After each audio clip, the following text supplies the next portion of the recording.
It's one of the craziest things I've ever put on the griddle. The question is, can you cook ribs on the griddle? I don't know. We're about to find out, and I've done it 2 different ways. I never thought in a million years we'd be here doing this video. 5 years into YouTube, and here I am. Hands behind the back, handcuffed and pressured. Because the question still arises, why don't you put ribs on the griddle? And my first thought process is, I can cook ribs 1,000 different ways and I would never pick a griddle, which comes back to the point of, we did a whole chicken not too long ago and I was completely against it. We spatchcocked it, we did it. You agree? It was actually fantastic. And I was like, I'm sold. So I am skeptical. And I'm going to put it out there. People are like, oh, you can't do something to have a true opinion if you already think one way. That's not true. I don't like the idea. That does not mean that the idea will not work. But I am going to do it 2 ways. First method. I'm not going to do much trimming because I truly don't think it's going to matter. That's a flat. Never seen it before. We'll get that off there. Little odd bone right there. We'll just keep it in. So the first method is going to be whole. Now, granted, you could probably cut this in halves, thirds, something like that. I think it would be fine, but we're going to keep it whole. But the second one is where we might look into it. All right, so we have 2 whole ribs here. Like I said, this one's going to stay whole on the griddle. This one we're going to cut into party ribs, individual ribs. This might be the way to do it. I could be on board with it. So I'm just going to go just like this in between the ribs. And as you can imagine, this rib right here should take a lot longer to cook than a rib down here because just the size of it.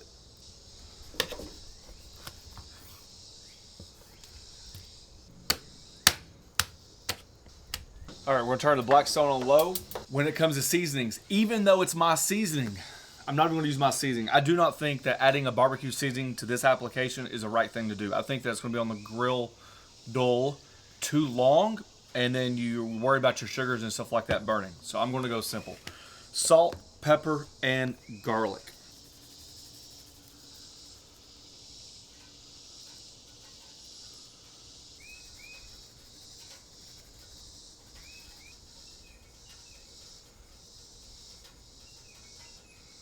One thing really quickly, because I know people have commented, and once we get out into the nuts and bolts of the problem, then I think it sheds a odd light. The amount of seasoning I put on here versus what the video shows, a lot of times is completely different.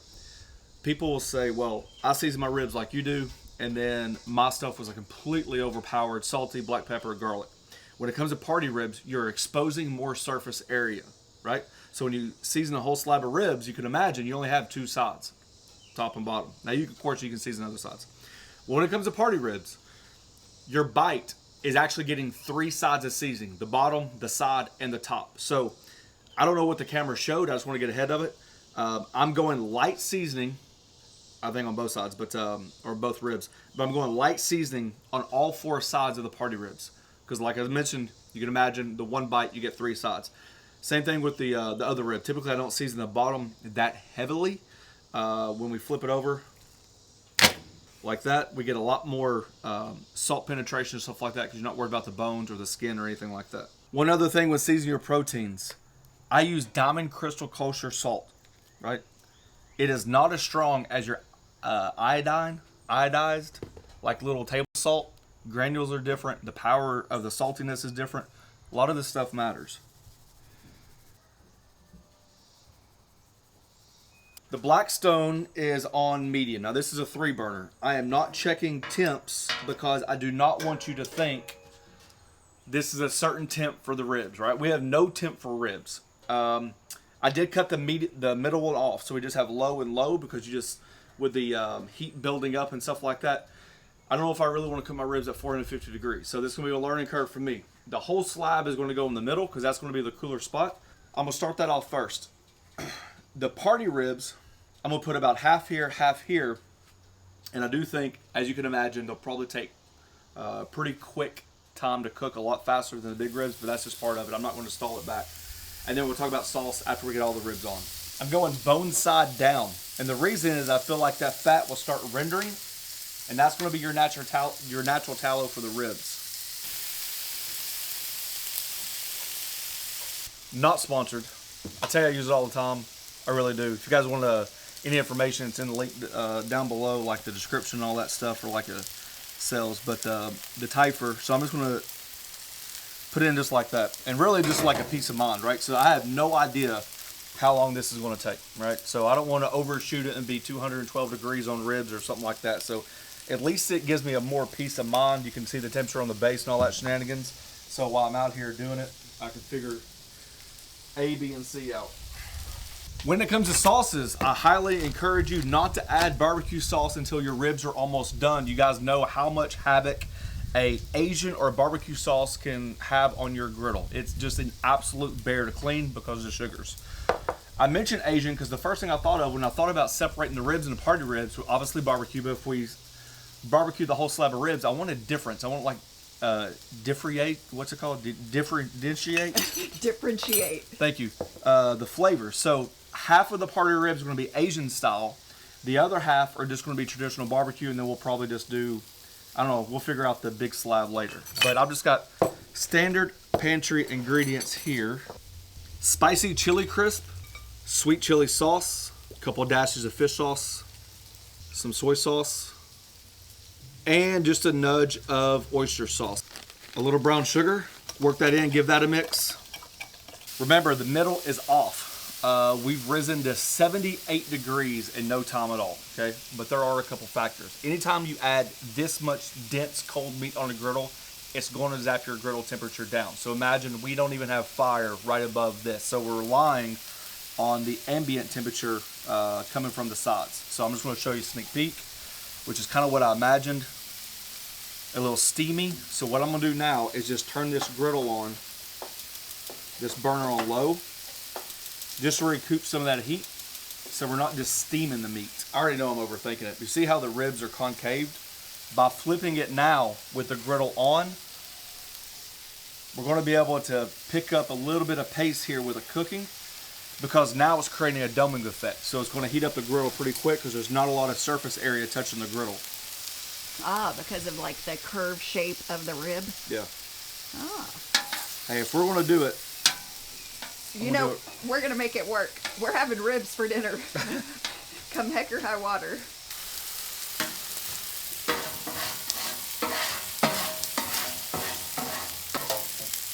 Just letting that retention of that heat build back up. My wife asked, why don't you just dome it? It'll speed up the cooking. And I feel like dome traps moisture, right? It's like it's more steam.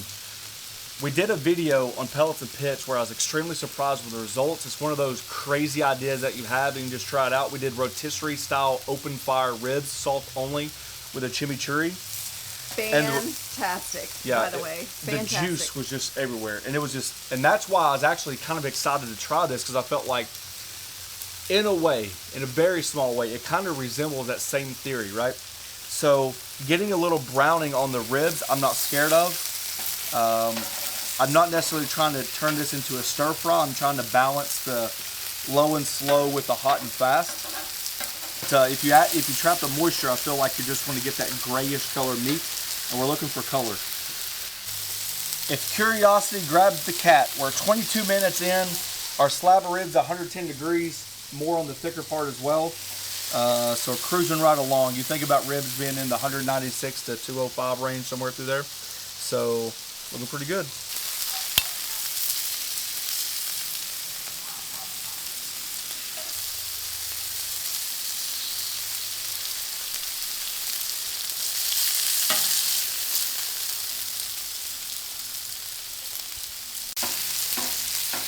As you can imagine, I'm playing with my zones. Everything's still on low, but we all know on the Blackstone, your edges run a little bit cooler.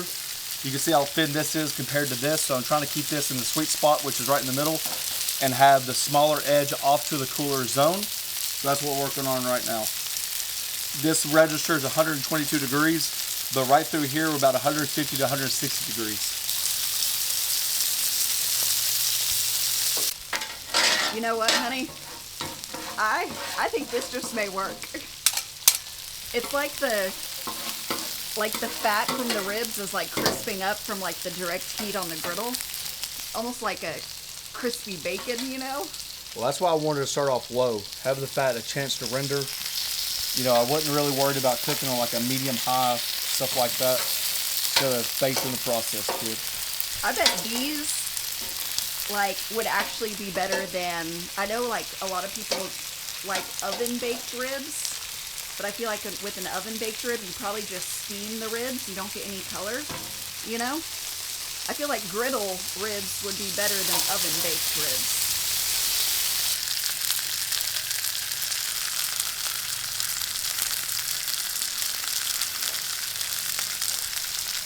About 160, 153. I got the smaller ribs over here. They're about 183, so they're off. I wouldn't say off the heat, but they are not as on the strongest part. So just like anything, you're just working your griddle, working your zones.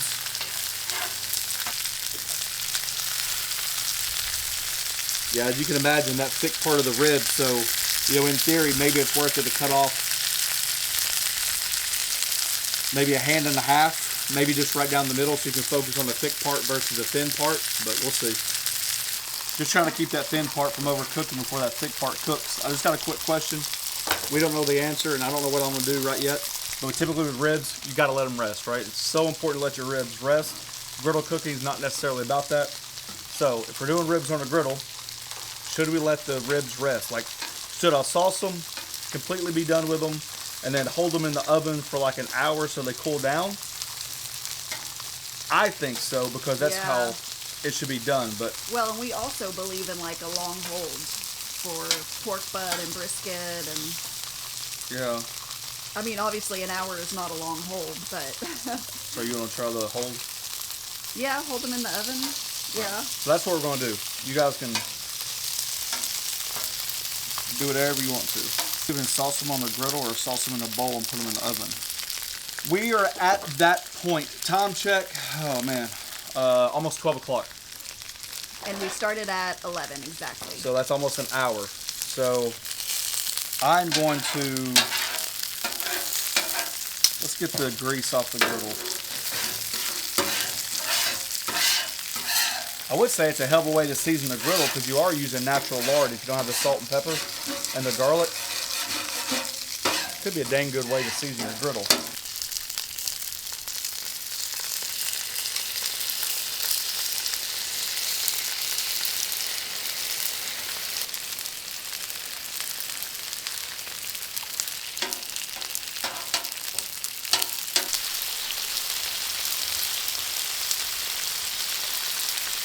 Now the time, if you wanted to, maybe at this point, go ahead and hit it with some barbecue seasoning. Oh yeah.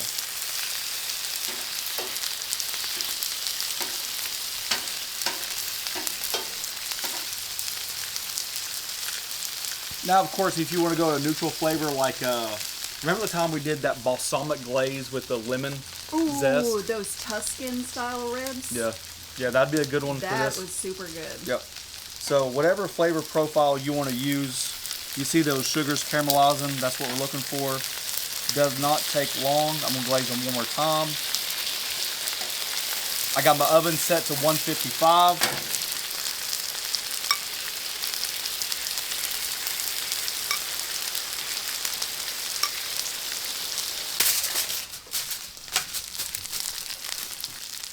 You can imagine that sauce creates steam, and that steam will pick up pace and cook your ribs a little bit more. So don't forget about that.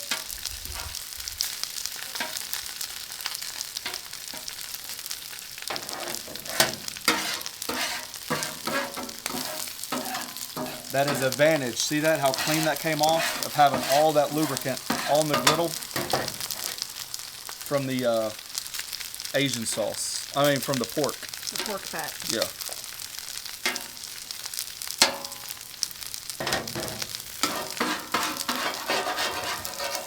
Having low temperatures helps too. That's perfect. No cleanup at all. So just a little bit more of that Asian while it rests.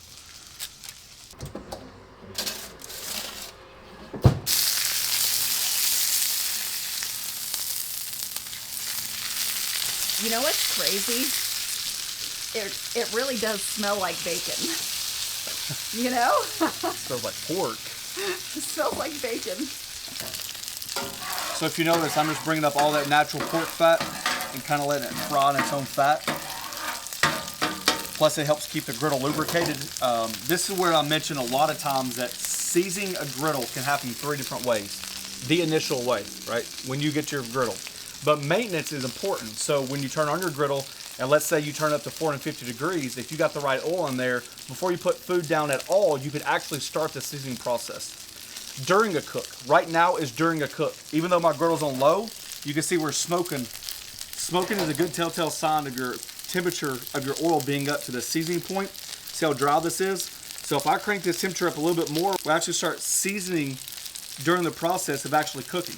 Even though we're not cooking on this side, it's hot enough to start seasoning, and that's what we're doing right now. Or obviously the third part is, you know, when your griddle's completely off, you've already cleaned it, and you just do like a retouch up, stuff like that. So, plus this side right here was all white in color.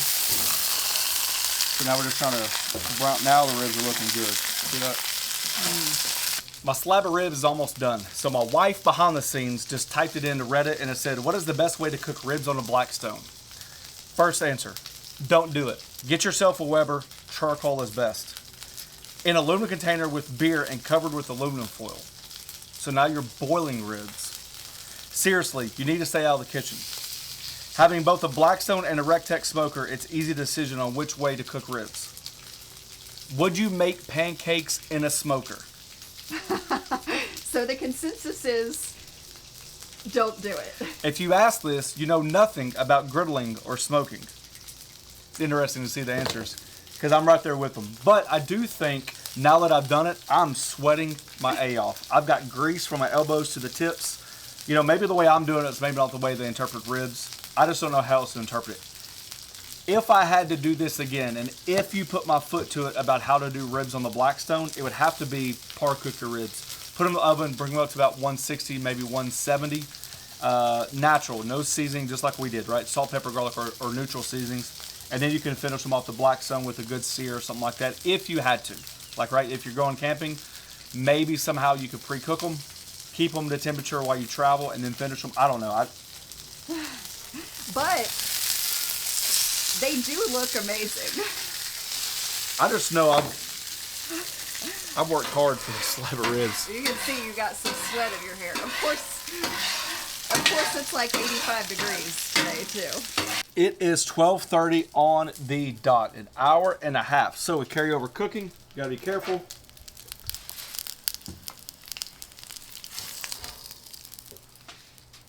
You can imagine these have the potential to rise a lot higher in temperature than they would if they're getting smoked at 225 or 250. So typically on big meats, brisket, ribs, pork butt, you let it calm down, right? So we're at 200, it's outside, let's let it calm down to about 160 degrees, and then I will throw it in the oven at 150 degrees, and then I've got a doctor's appointment, but we will come back as soon as that's over. That way it has plenty of time to rest, and we'll try them out. With all that being said, while I was at the doctor, I thought about two different things. One, I felt like there was an extreme amount of oil on the griddle through the process. Means a couple things. One, when you smoke them low and slow, 275, 225, 250, I don't think that we lose that much fat. There's quite a bit of fat. I know it's 2 slab of ribs, but I smoke enough to know like what the grease liner looks like or the grease coming off of it. Typically when you cook at a higher heat, you're pressing moisture out, right? It's a lot more pressure of the moisture. So I think that we lost a lot of fat doing it this way. And the other thing was the temperature of the pork. Could we have cooked the pork ribs to 145, 150, 155 and be completely done with it? We probably can. But we're talking about pork ribs, not pork loin, not tenderloin, not chops. All that's in the loin section. There's a reason why ribs cook at a certain temperature. And there's a reason why the temperature stays a little bit lower than normal. Now, we've done hot and fast and stuff like that. I can understand that. But direct heat style, skillet style, in my mind, is still not the way to go. I think they look dry. They've been resting now for, almost 3 hours. So I did not glaze these because I just want to get the pure essence of the rib.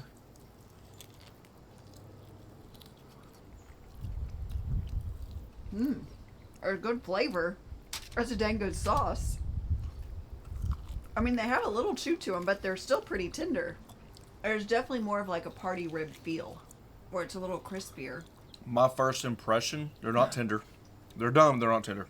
You know, like when you cook a pork chop in a cast iron skillet and it kind of gets that flavor, you know? That's kind of like what I'm getting. You get a lot of pork flavor. It's just not like your typical smoked ribs, for sure. I hope you get pork flavor. If not, we're in trouble. You know, it would be interesting, honestly, to cook them to only 145 and see what it would be like. Because I do agree with you that you lose a lot of the fat. I don't think you would want to try it at 145. I That's know, my because then opinion. you would think it would be I super tough. I think the best way to do it would probably be to cook it to 160, 165, and then finish them off on the griddle. But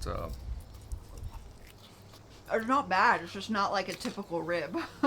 if I'm paying that much money for ribs, they're going in the oven. If that's the worst case scenario that you have, that or you need to figure out plan B or C. So the people, no disrespect, that say you got to try it. If you don't try it, you're missing out. I just don't see the. I mean, I really like this Asian sauce that you made, though. We need to do the Asian sauce on Pellets and Pits for regular smoked ribs. this is not the chicken aspect. This is not the whole chicken. I mean, we're still going to eat it, though. I mean, maybe cooking them at a faster temp, gets them up to temp faster, and you lose less out on. Hey, we tried it. I gave it my honest opinion. Not for me. Not for me at all. I think you lose a lot of fat. One thing is for sure, we're going to do a video on Pellets and Pits for these sticky Asian ribs. For the sauce. It's not for me. You guys do what you want to do. Pizza is a crutch of mine. I don't feel like it goes on the griddle. The whole chicken worked out. But ribs, you guys can keep them. Not a fan of it. Thanks for watching. Don't forget to press that subscribe button. Pound the notification button. Share with your friends. Peace. Yeah, I don't want to. They looked like they were going to be so great, too.